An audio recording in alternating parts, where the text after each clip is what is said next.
ममता बनर्जी की बड़ी जीत। हाईकोर्ट से राहत के बाद बागियों पर आया बड़ा संकट। क्या बीजेपी को लगने वाला है बड़ा झटका? चुनाव आयोग के फैसले से पहले बदल गया पूरा खेला। जी हाँ, क्या ममता बनर्जी ने असली नकली टीएमसी की लड़ाई में बड़ी बढ़त बना ली? क्या कोलकाता हाईकोर्ट के फैसले ने ममता बनर्जी को बड़ी राहत देकर बागी गुट और बीजेपी की मुश्किलें बढ़ा दी हैं? और क्या अब चुनाव आयोग के सामने आने वाला फैसला बंगाल की राजनीति की पूरी तस्वीर बदल सकता है? आज की इस रिपोर्ट में आपको बताएंगे कि कोलकाता हाईकोर्ट ने क्या फैसला यहां पर सुनाया है, ममता बनर्जी को इससे कितनी राहत मिली और चुनाव आयोग के सामने अब कौन कौन सी चुनौती है और क्यों इस पूरे घटनाक्रम को ममता बनर्जी के लिए बड़ी राजनीतिक बढ़त मानी जा रही है। तो वीडियो को आखिर तक जरूर आप लोग देखिएगा।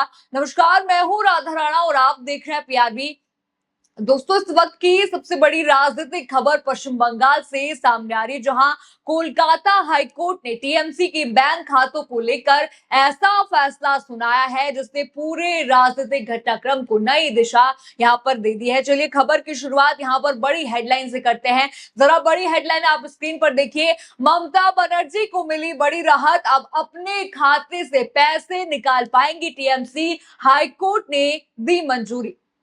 हेडलाइन आपने यहां पर देखा, यानी साफ है कि फिलहाल राहत ममता बनर्जी के खाते में जाती हुई दिखाई दे रही है। जिस लड़ाई को असली और नकली टीएमसी की लड़ाई कहा जा रहा था, उसमें हाईकोर्ट के इस फैसले को ममता गुट अपनी पहली बड़ी जीत मान रहा है। चलिए अब पूरा मामला भी आपको बता देती हूँ मैं क्या चल रहा है। कोलकाता हाईकोर्ट की तरफ से बड़ा फैसला सुनाया गया है, जिससे जो है खुद को असली टीएमसी बताने वाले ऋतप्रत बनर्जी गुट को बड़ा झटका यहां पर दिया है। और उससे भी बड़ा राजनीतिक झटका बीजेपी के लिए भी माना जा रहा है। ये भी मैं आपको बताऊंगी, वीडियो को जरूर देखिएगा, क्योंकि विपक्ष लगातार ये आरोप लगा रहा था कि ममता बनर्जी को कमजोर करने की कोशिश की जा रही है। लेकिन अब हाईकोर्ट के फैसले के बाद तस्वीर बदलती दिखाई दे रही है। दरअसल टीएमसी के बैंक खाते फ्रीज कर दिए गए थे। यहाँ पर बागी गुट चाहता था कि जब तक चुनाव आयोग ये तय नहीं कर देता कि असली टीएमसी कौन है, तब तक खाते फ्रीज रहे। लेकिन हाईकोर्ट ने ऐसी कोई रोक नहीं लगाई। अब ममता बनर्जी का गुट पार्टी के खातों का इस्तेमाल कर सकेगा। यही वजह है कि ममता बनर्जी के करीबी नेता इसे सिर्फ बैंक खातों की राहत नहीं, बल्कि असली टीएमसी की लड़ाई में पहली बड़ी जीत बता रहे हैं। अब जरा दूसरी तस्वीर भी आप देख लीजिए। आपको याद होगा कि कल्याण बनर्जी चुनाव आयोग के सामने अपना पक्ष यहां पर रख चुके हैं। टीएमसी की तरफ से विधायक, सांसद, संगठन और पार्टी संरचना से जुड़े जो है तमाम दस्तावेज चुनाव आयोग को सौंप दिए गए हैं। आपको याद ही होगा, उन्होंने ट्वीट भी किया था। वहीं दूसरी तरफ बागी गुट की तरफ से समय मांगा गया था, याद होगा आपको। अब सवाल यहीं पर उठ रहा है कि अगर आपके पास इतने मजबूत सबूत थे, आप कह रहे थे कि हमारे पास सबूत हैं, तो फिर समय मांगने की जरूरत क्यों पड़ गई? आपको अगर सबूत थे तो पेश कर देते, समय आपको मांगने की क्या जरूरत यहां पर पड़ी? यही सवाल अब राजनीतिक गलियारों में भी पूछा जा रहा है। फिलहाल गेंद पूरी तरह से चुनाव आयोग और मुख्य चुनाव आयुक्त ज्ञानेश कुमार के पाले में है। मानसून सत्र शुरू होने वाला है। बंगाल में राज्यसभा चुनाव की प्रक्रिया भी चल रही है, इसीलिए माना जा रहा है कि चुनाव आयोग को बहुत जल्द इस पर जो है फैसला यहां पर देना पड़ेगा। क्योंकि देखिए, दोनों पार्टियां यहाँ पर जो टीएमसी को अपना मान रही हैं, वो चाहेंगी यहाँ पर उतारना अपना प्रत्याशी चाहेंगी, तो जरूर यहाँ पर जल्द से जल्द फैसला यहाँ पर देना पड़ेगा। और अगर उपलब्ध राजनीतिक समर्थन की बात यहाँ पर करें तो तस्वीर काफी हद तक साफ दिखाई देती है। ममता बनर्जी के साथ बड़ी संख्या में विधायक, सांसद और संगठन के अधिकांश पदाधिकारी खड़े हैं, जबकि बागी गुट का समर्थन सीमित बताया जा रहा है। यही वजह है कि राजनीतिक जानकार यहाँ पर मान रहे हैं कि दस्तावेजों और संगठनात्मक समर्थन के आधार पर ममता का दावा ज्यादा मजबूत यहाँ पर दिखाई देता है, यानी कि ममता की जीत यहाँ पर हो सकती है। अब जरा आगे की राजनीति भी आप समझ लीजिए। अगर चुनाव आयोग भी ममता बनर्जी के पक्ष में यहाँ पर जो है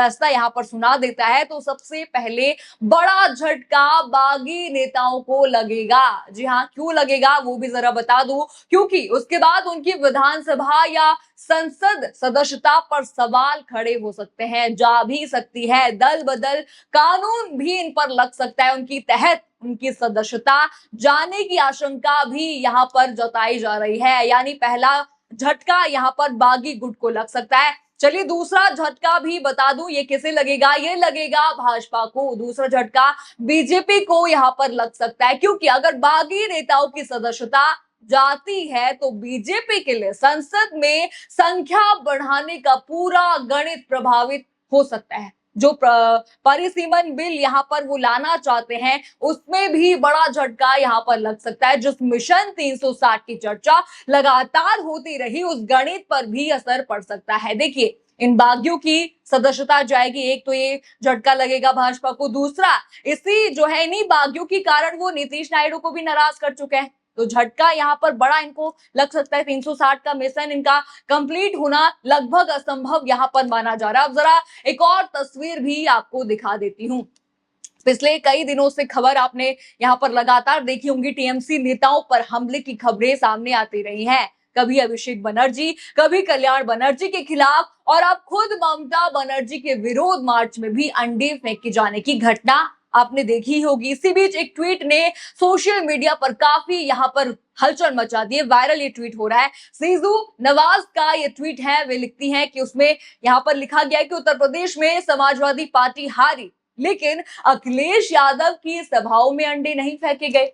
बिहार में राजद हारी, लेकिन तेजस्वी यादव की सभाओं में अंडे नहीं फेंके गए। लेकिन बंगाल में टीएमसी के नेताओं पर लगातार हमले क्यों हो रहे हैं? क्या विपक्ष को डराने धमकाने की कोशिश हो रही है? अगर ऐसा है तो ये स्वस्थ लोकतंत्र के लिए ठीक नहीं है। ट्वीट आपने यहाँ पर देखा, ऐसे ही ये वायरल नहीं हो रहा है, कुछ तो बात इसमें है। यानी सवाल सिर्फ राजनीतिक नहीं, लोकतांत्रिक माहौल को लेकर भी यहाँ पर जो है उठ रहा है। क्योंकि देखिए अगर यहाँ पर जानबूझ के ये सब चीजें करी जा रही हैं विपक्ष को रोकने के लिए, विपक्ष को डराने के लिए, तो ये लोकतंत्र के लिए बड़ा हमला यहाँ पर माना जा रहा है। और सबसे दिलचस्प बात यहाँ पर ये रही कि ममता बनर्जी इन घटनाओं के बाद भी पीछे हटती हुई नहीं दिखाई दी है, वो पूरी ताकत से यहाँ पर खड़ी है। ऑल इंडिया तृणमूल कांग्रेस के आधिकारिक सोशल मीडिया हैंडल पर भी उन लोगों की तस्वीरें तक साझा यहाँ पर की गई है जिन पर हमला करने का आरोप लगाया गया था। आप तस्वीर यहाँ पर देखिए, गोला करके यहाँ पर लाल गोला करके दिखाया गया है कि देखिए ये हैं, इन्होंने हमला किया था। यानी संदेश यहाँ पर साफ है कि डरेंगे नहीं, लड़ेंगे। बीजेपी को शायद ये उम्मीद रही होगी कि लगातार दबाव और विरोध के बाद ममता बनर्जी पीछे हट जाएंगी, लेकिन फिलहाल तस्वीर बिल्कुल उल्टी दिखाई दे रही है। वो लगातार सड़क पर उतर रही हैं, सरकार के खिलाफ आवाज उठा रही हैं और अपने कार्यकर्ताओं के साथ खड़ी नजर आ रही हैं। फिलहाल जो राजनीतिक तस्वीर यहाँ पर बन रही है उसमें ममता बनर्जी के लिए हालात पहले से बेहतर माने जा रहे हैं, मजबूत खड़ी वो यहाँ पर दिखाई भी दे रही है। एक तरफ हाईकोर्ट से बड़ी राहत उनको मिल चुकी है और दूसरी तरफ अब सबकी नजर है चुनाव आयोग के फैसले पर। अगर चुनाव आयोग भी उपलब्ध दस्तावेजों, संगठनात्मक समर्थन और विधायकों सांसदों के आधार पर फैसला देता है तो ममता बनर्जी को एक और बड़ी राहत मिल सकती है। वहीं बागी गुट के लिए राजनीतिक संकट और गहरा यहाँ पर हो सकता है। अब देखना यहाँ पर यही होगा कि ज्ञानेश कुमार आने वाले दिनों में क्या फैसला लेते हैं। क्या चुनाव आयोग भी हाईकोर्ट के फैसले के बाद उसी दिशा में आगे बढ़ेगा? क्या बागी गुट की दावेदारी टिक पाएगी और क्या बंगाल की लड़ाई अब सीधे सुप्रीम कोर्ट तक पहुंचेगी? इन सभी सवालों के जवाब आने वाले कुछ दिनों में ही मिल जाएंगे। फिलहाल इतना यहाँ पर तय है कि हाईकोर्ट के फैसले के बाद राजनीतिक बढ़त ममता बनर्जी के खाते में जाती हुई दिखाई दे रही है, जबकि बागी गुट और बीजेपी दोनों पर दबाव पहले से ज्यादा बढ़ गया है। आपको क्या लगता है इस खबर पर? हमें कमेंट सेक्शन में अपनी राय जरूर बताइए। खबर आपको पसंद आई हो तो वीडियो को लाइक करें, शेयर करें और चैनल को सब्सक्राइब करना बिल्कुल मत भूलिएगा और बने रहिए पीआरबी के साथ। धन्यवाद।